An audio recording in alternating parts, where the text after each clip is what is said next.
Welcome, this is Chris Pierce, and you are listening to the Self-Maintenance of the Brain and Body podcast. Every week I share with you in less than 3 to 5 minutes a simple and easy to implement self-care idea and challenge you to create a positive change in your life. All tips I share are informed by evidence-based research in the field of sleep medicine, behavioral health, neuroscience, pain management, and nutrition. This is episode 4, and today I'm going to talk about alcohol and sleep efficiency. It's the simple small changes we make in our lives that will improve our sleep hygiene and mental and physical wellness. For some who do not consume alcohol, this episode may not apply, but for others who really enjoy it or drink to cope with stress or dealing with strong impulses to drink, this may not be a small simple change for them. The more alcohol consumed, the greater impact it'll have on your quality of sleep. There are no positive effects on sleep recovery when alcohol is in our system. Now, before you turn off this episode because you can't see yourself parting from alcohol, I'm not going to challenge you to stop drinking. I'll challenge you to reduce frequency and quantity. It's through these small changes that you can see positive benefits. I will review with you evidence-based research describing how alcohol impacts the system. As I review this data, I want you to reflect and determine why sleep quality is important to you. It could be to lose weight or manage a healthy body weight. Do you want to increase muscle gains and fitness and human performance? Do you want to strengthen your immune system to fight off things like COVID-19? Do you want to increase your critical thinking, or do you want to increase your mental resiliency to deal with stress, anxiety, PTSD, and things like that? So here are some of the negative impacts of alcohol. First, alcohol, and the reason why a lot of people drink it to help them sleep, is it can increase sleep quantity, but it's very damaging to sleep quality. Many people who have difficulty falling asleep feel that drinking before bedtime helps them fall asleep. That's true because alcohol is a sedative, and it has been shown in studies to increase sleep onset and time in deep sleep during the first half of the night. But its destructive effects occur the second half of the night due to what is called metabolic rebound. Because by the second half of night is when a lot of the damaging chemicals within alcohol have been metabolized down to those damaging subcomponents and begin to greatly impact the most restorative sleep that occurs during REM, the second half. So here's some of the key things to think about of how alcohol greatly impacts your sleep and your holistic recovery of your body.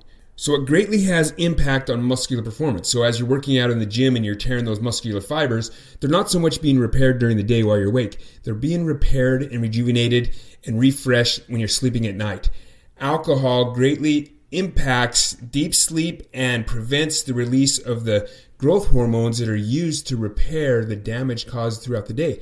So consuming alcohol, too much alcohol before bed, is going to impact the repair of those muscles that you just torn during that daily workout.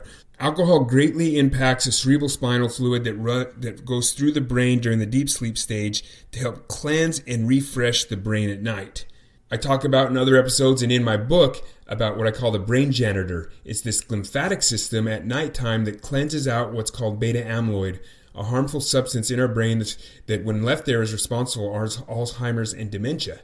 So when you consume alcohol, the cerebral spinal fluid is inflamed as it passes through these perivascular spaces with the cardiovascular system, and it's ineffectively cleaning out the damage that is caused in the brain as it metabolizes all the nutrients processed in the brain. Now, another negative impact with alcohol is that it's a relaxant. So what it does is it relaxes the esophageal muscles, which opens up, and you have a higher likelihood to have acid reflux when you're trying to sleep. And alcohol, since it's a sedative, it is also very damaging and life-threatening for those who have obstructive sleep apnea. Because when you have obstructive sleep apnea and the airway closes, the body fights and wakes you up to fight for air. But when you're sedated under alcohol, it's more difficult for the body to become alert and aroused.